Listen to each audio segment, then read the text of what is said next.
see a thing.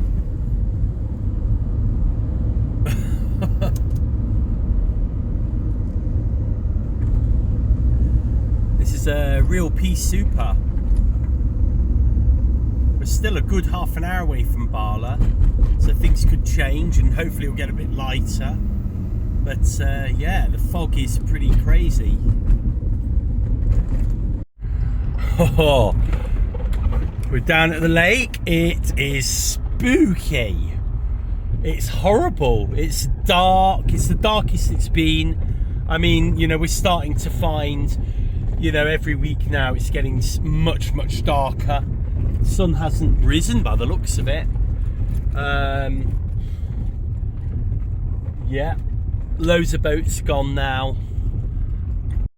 So this boat here, this one on the right, that was the boat that was sunk. And it's here, it's been saved. The story goes, it looks like the hatch on the front blew, and in the stormy weather that we had, water just got in through the hatch. And then as soon as it sort of dipped its nose enough, it has also got a spinnaker chute that's built into the hull. And what happened was the water then started to pour in through the spinnaker chute, and it just sank. But they recovered it, and she's looking fine to sail again. So that's really good news. Doing my little intro video from inside the camper van today, and as you can see, the lights are on. If I switch them off, you can see the sun. Maybe the sun has, I don't know if the sun's come up, to be honest with you. Let's put this back on again. It's dark. I think what we might do, we might get the drone out, see if we can,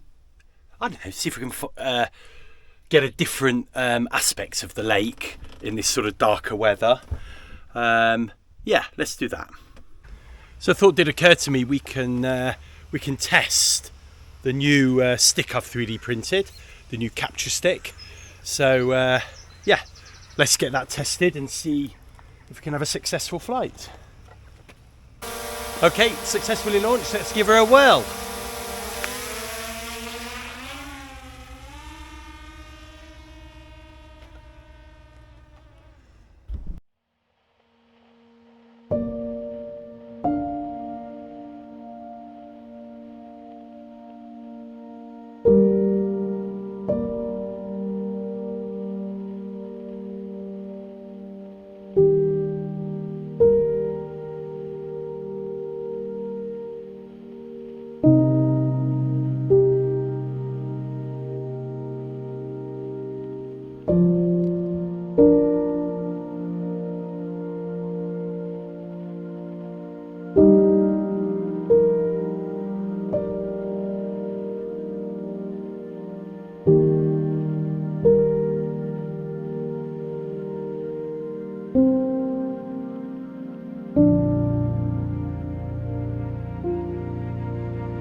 Okay, here goes. Let's we're going to do a test landing now. Here comes a drone. This definitely affects the handling a little bit. It has a slight pendulum effect. But let's try and bring her in.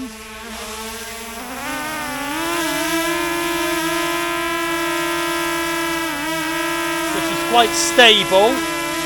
All we've got to do is this. And that's her in. So I hope you enjoyed that. Certainly different, isn't it? And as there's absolutely no wind at the moment, may as well get the drone out. I think the test of the capture stick was successful. Still got to find a way of switching the drone off though, because at the moment I'm having to pull both joysticks into the middle, which is quite difficult when one hand is taken up. There must be a way of pressing on the screen. I fly the drone so infrequently now that I'm just trying to find my shoes, by the way, that I always forget you know, a lot of the controls of it. But it's good to get a flight in anyway, isn't it, before the fighter jets come. We're literally like we're skating on ice today. One great thing about when there's no wind, there is a good point to that, is it's so easy to paddle to the mooring, get on the boat, and but that's about it really. If we're going to sail, we need some wind. Pootling along 2.1 miles an hour. What wattage are we doing? Oh, like 45 watts. Let's up that a little. I think we'll go for 200 watts. There we go, just a tickle over 200 watts. Should get us about 3 miles an hour. Maybe a bit more actually as we the momentum shifts. No one down here today at all. It's desolate. It's, you know, it's a proper cloudy October day, so you may be able to pick out the mist still hanging around. No sun to burn that off. You can see down the lake, look at that.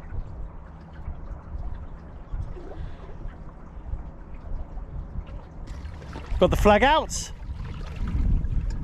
On a lake or inland, you don't need any flags. I fly my little dinghy cruisers, which reminds me, I've got that upside down, which is no good. And they're still at half mast. They need to be at full mast now. We've gone through the 2-week mourning period. Well, we're well through that for the Queen. God rest her soul. Interesting. I didn't get involved in it. I was reading a good old debate on which flags you should fly if you're from the UK, but in the UK. So those of you that aren't from the UK, you know, may not quite understand that the United Kingdom consists of, and I get mixed up. I don't really know what the difference is between the United Kingdom and Great Britain, but I think Great Britain is the 3 countries, Scotland at the top, Wales where we are now with Lake Bala, and England where I'm from and live. The UK I think includes Northern Ireland. And Ireland itself, the southern part of the island, is just, they're their own country, still in the EU. So what do you fly if you're in Wales or whatever? And the answer is you don't. If you're British or from the United Kingdom, you fly your ensign, and you technically, by the rule, shouldn't fly anything on your right shroud. However, a lot of people do. The UK especially has got quite a proud tradition. There's Cornish, there's Welsh, of course, there's Scotland, you know, and there's a whole host of other sort of flags, local flags you can fly. And the answer to that is the locals will probably love you for it. anybody legal or rule-based will probably let it go, but probably tutting and rolling their eyes a little bit at you. As long as you've got your ensign and you're not flying Jolly Rogers, which you're allowed to do inland but not really on the sea, then you know you can't really go too far wrong.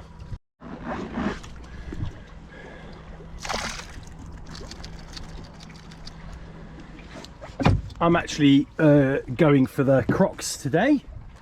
I'm a little bit fed up of having wet feet all day, and even though they're 4mm neoprene shoes, I don't know, my feet were getting a little bit cold, so I've opted for dry feet and Crocs. We'll see how it goes.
Buoy 9.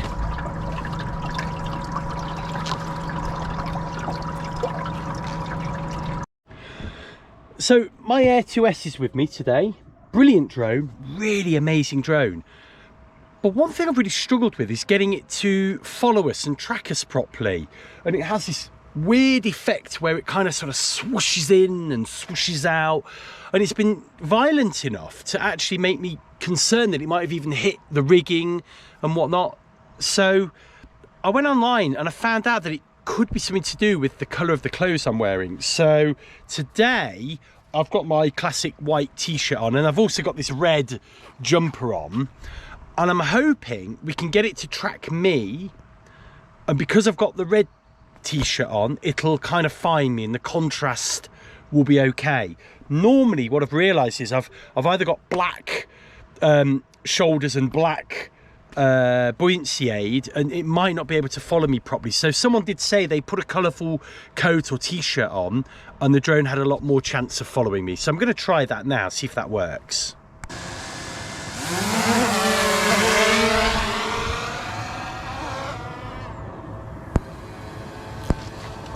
Let's see if we can get this thing to track us. So here I've started off just doing a very basic tracking thing with the Air 2S, and it seems to cope okay when it's tracking around me like this.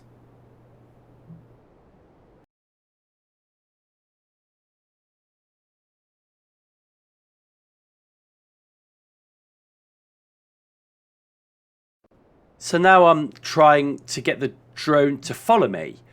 So I'm going to get it a little bit of a distance away. And as you can see, the boats, I mean, you know, the boat's easy to pick out. But here you'll see now, I let go of the drone and I'm just asking it to follow me. And actually, it's now drifting to the left and actually getting closer if you look carefully. And that's doing it all on its own. It shouldn't really be doing this. It should just be following me on that attitude that it's been asked to follow me. And you'll see here, actually, it loses tracking. It's actually using a GPS point, not me. So here, I've taken my jumper off, so I've got a white t-shirt, because I've heard that having that better contrast it is something that helps the drone to follow you.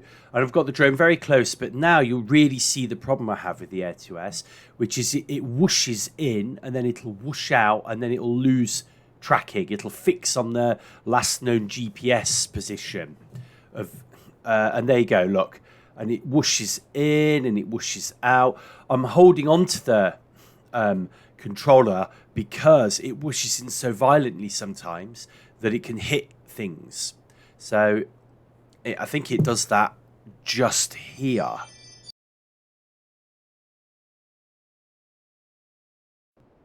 So here you can actually see the drone. It will suddenly, and I wasn't watching, it will suddenly whoosh in. And on that occasion, very nearly hit the mizzen mast. And I don't know why it does this. It seems to be fine when I'm walking. It seems to be fine when I'm in the car or on the bike.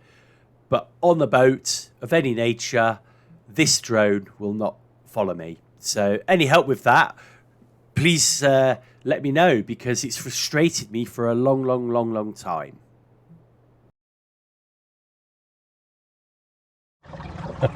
Yeah, that didn't work then. It's really weird. It just swoops in and out. I tried it with this top. I tried it with my red top. It just, you know, you see these videos of people being followed on their bike, you know, from 50 meters up. Mine drone was what? No more than 20 meters away. And it was just struggling to follow me. And it swooshed in so violently once, I thought it was going to hit the mizzen. So, or the mizzen mast, sorry. So, yeah, I don't know. I'm not so sure. My other drone doesn't track. So it's very difficult to use that to sort of do these little following videos, especially when you're sailing. And you may have noticed in any videos I've done like that, the drone tends to be stationary and I zoom past it. So yeah, it's a bit rubbish really. I'm gonna have to work that out, see what's wrong with it. Our friendly neighbourhood.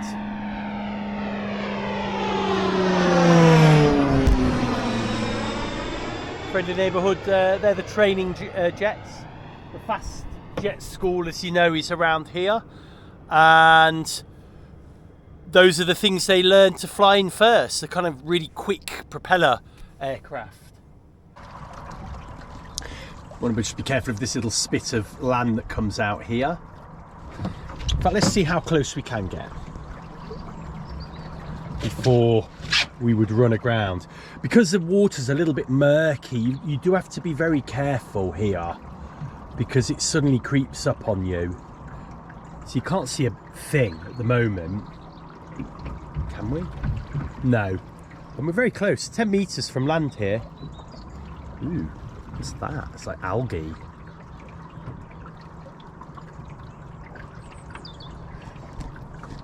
There have been reports, we do get a little bit of algae here, the sort of weird nasty stuff that dogs die of. I've got a cat actually, and oh, there's a fish. I just saw a fish. You see the bubbles? Look at that. Crikey. I just saw that come up to the surface. But yeah, I don't know if the algae affects cats, but I have been having a shower like as soon as I get home. Been just having a good shower, whereas, you know, sometimes you're a bit lazy and you have one later on, but I've been proper washing my hands and having a shower. It's crap, isn't it, that everything's dirty, you know, if it's not got COVID all over it, it's got some kind of phantom algae, or, you know, I don't know. These bugs, our ways have made these kind of super bugs, you know, and it's ruining the water, the land, the food we eat, the land we walk on, the water we sail in. Gone are the days where you can just dive in and, you know, you're fine. Although the water here is very peaty, so it's brown, but it is supposed to be okay. I mean, I've dived in it enough times, so, and I'm still here, so there we go. I've just been looking at this coast thinking, oh, I've never been there. So I thought we might. Let's let's sort of anchor here. And maybe we might even go ashore. So this is where Langawa is. Round there, this little peninsula. And that's the beach where we moored up a few weeks ago. It's got like a nice jetty. The one that you can never moor up to because there's too many fishermen fishing off it. And I've never actually stopped here. This is I think this is still owned by the campsite. Ooh, you can see how quickly it gets deep here. I've actually pulled us ashore with the anchor, and just anchored behind that rock there. I just had to double check this little sign. See, it's in Welsh and then English. I think it actually means, it just says do not cut live or dead wood from trees and bushes. So I think it's basically trying to say to you, if you're going to have a bonfire, please don't cut wood from anything because it's a special interest site. So I think we're okay here. For a moment I thought we weren't allowed on here, but I've seen loads of people here. Let's have a look. We'll explore. Some sheep. Right, I know where we are, this field, and then that goes to the car park behind where the train station is. Hello everybody. Look at this, the roots here. So you can see the tide line there, but I bet you the tide comes further up, and that's why it's washed all this gravel away, and these trees' roots have been laid bare. That's pretty crazy, isn't it? This one a bit more mossy.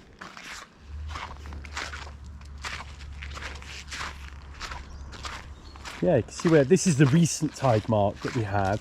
So it comes right in there. Look how far in that's gone.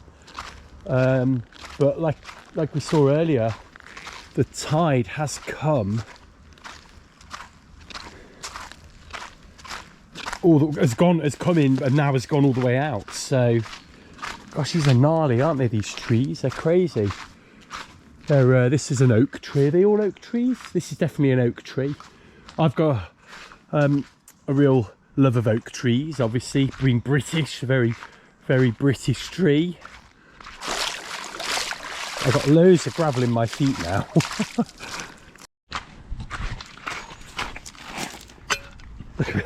We hardly needed the anchor. It's actually caught on this little rock here. So one thing about this boat I've noticed, when you're coming to the beach, they do recommend that you come in rear first because it's shallower the rear and you can get closer. But when you've got an engine, I'm not sure if that is the best advice. Let me put this line down here. Now, at the moment I can't push the boat out because of the rudder. So what I'm going to do is I'm going to raise the rudder and then we're just going to motor out like this because we've got more than enough depth for the engine. So let's try that. So that's the rudder out, engine in reverse, and you can see we're just very calmly moving away, and now we can pop the rudder back in. And that should give us, there you go, a little bit of control. There we go. And then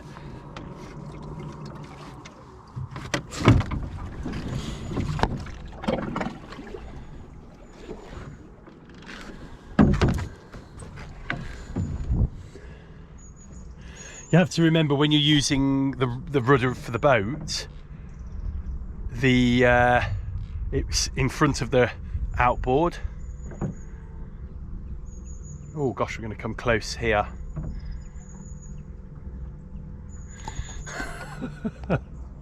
So it won't work until you yeah,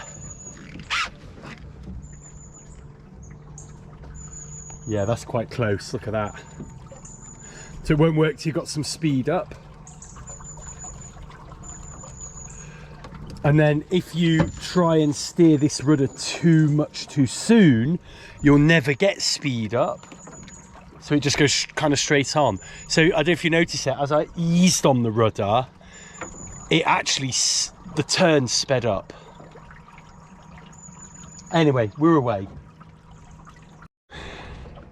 So you may be able to make out there's a white camper van over there, and I think there's another one just behind that tree, and I think that's that campsite that we saw that you get to by going through this train station right at the end of the line. So when I did my little tour around the lake video a few weeks ago, I think that's the campsite that we was supposedly there.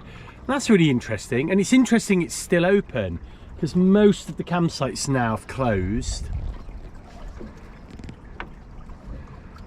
But it definitely seems to be life there. I can see someone in that camper van actually.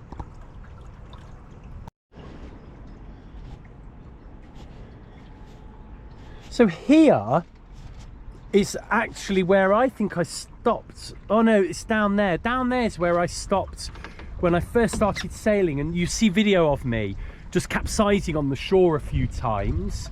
But here, this little peninsula, if I may, is where I ran aground a few weeks ago. Wasn't paying attention, just got a little bit too close to the ground here, and actually ran aground and did a full 180. Shame it wasn't on video. There you go, you can see it gets very shallow very quickly here, look. Gosh, that's too shallow. That's why I ran aground. That's the rudder. Okay, we're okay. The rudder hits the floor, or runs the ground way before the propeller does. So it's kind of a good depth gauge. Although I don't really want to get in the habit of using any part of my boat as the depth sounder. Although a lot of lugger sailors apparently do. I've got the kickback sailor, so rudder, so you know I'm able to do that. We're hardly doing any speed at the moment, just in case. But this is a little beach, isn't it? Look, I guess the water would normally go up to the grass line. But look, there's a little house over there. Can't see the bottom at the moment, so we're okay for now. And there's a little spinny, as you would call it, here. Really pretty little spot. Let's see if we can get a little bit closer. Do you know what? I might get the paddle out. This, look at this. So you may be able to see these little green, swirly green parts on the water. Yeah, that's not nice, is it? That's, look there, yeah, and they were quite prominent. And up there, I think where, obviously this is a bit of a stagnant water today because we're really sheltered here, and you can see the algae tends to really like it here, doesn't it? You can actually see it all in here. I don't know if you can see that, but yeah, that's not great, is it? Let's do some speed trials. It's so placid that I'd like to work a few things out on this boat with the e-propulsion. So as we know, I don't think this e-propulsion will push this boat to full speed. But what we're going to do now is we're going to give it the best chance. We're going to point with the wind, and we're going to see what speeds we get for how much energy we put into it. So 100 is, we're looking at 2.4, 2.5. We'll take the highest speed we achieve, 2.6. She takes a little bit to get her going. 2.7. I think 2.7 is about there. Oh, 2.6 now. That might be me wobbling. Let me be stationary. Oh, 2.5.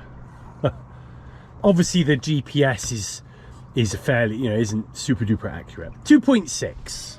Let's go up to 200. Okay, so we've got 3.1, 3.2. The more you use the rudder, of course, the more speed you shave off. 3.3.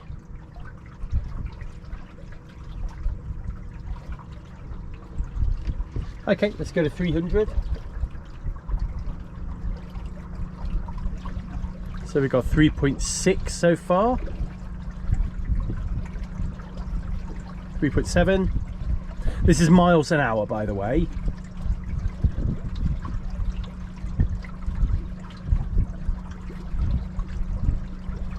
So 300 is 3.7.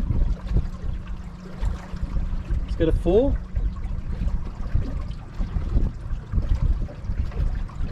So 3.9.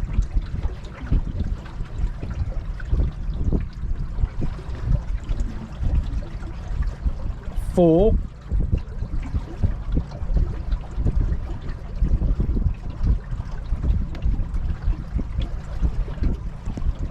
So 400 watts is 4 miles an hour. Give a little friendly wave. And now we're going to go to 5.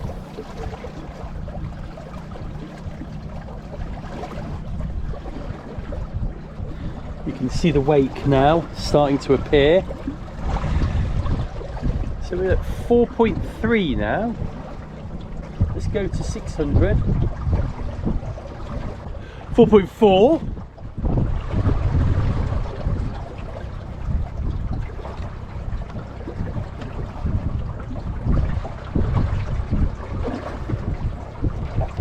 .5. I don't know why, but we're getting some breeze. So 600 watts is 4.5. Just had to adjust the rudder a tickle there. Let's go to 7.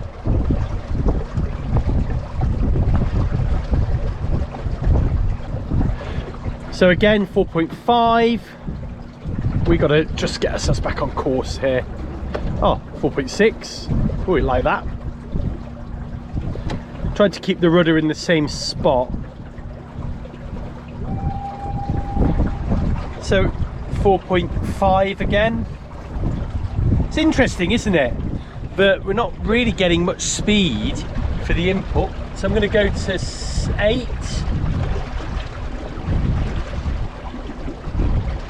So 4.8, I think we did have 4.9. Let's see if we can get back to that.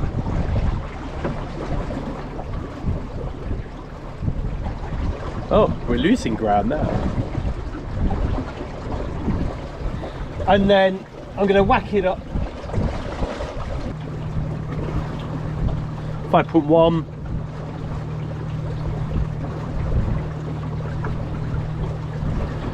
But that was with a decent wind, I'm pretty sure. So I'm going to call that, we'll give that 5.1. Yeah, interesting. What's really interesting is how much energy you have to put in to eke out those extra little 0.2, 0.1s of a mile an hour. And the range goes from, you know, at the moment we've got, you know, going at 200, we've got like nearly 6 hours range doing 3.2 miles an hour. Whereas for 1000 watts we'd have, let's just put it back on, we've got an hour.